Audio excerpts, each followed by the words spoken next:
Début mars, Manuel Fontaine, directeur régional de l'UNICEF pour l'Afrique de l'Ouest et du Centre, se rendait à Diffa, à l'extrême est du Niger, en compagnie de la représentante de l'UNICEF et d'une délégation des Nations Unies et de hauts responsables nigériens.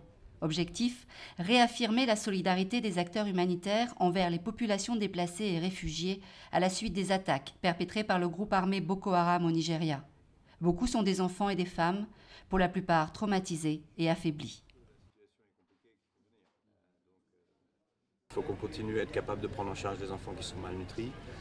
Les écoles auront ouvert maintenant, donc il faut qu'on reste aussi à les suivre.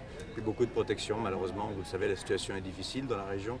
Il y a des problèmes de violence, il va falloir essayer de protéger ces enfants contre toute forme de violence. Mais c'est certain qu'il faut qu'on arrive à avoir une couverture sanitaire et de prise en charge nutritionnelle plus efficace et qui vraiment touche tout le monde. Cette année, la région de Diffa fait face à une situation particulièrement difficile. Plus de la moitié de la population vit en insécurité alimentaire et les infrastructures existantes ne permettent pas de répondre aux besoins de tous. C'est ce qu'a pu constater la délégation en visitant les services de pédiatrie et de récupération nutritionnelle pour les enfants souffrant de malnutrition aiguë sévère, abrités par l'hôpital de Diffa. Attaquée en février 2015, la ville de Diffa doit désormais faire face à une menace terroriste bien réelle.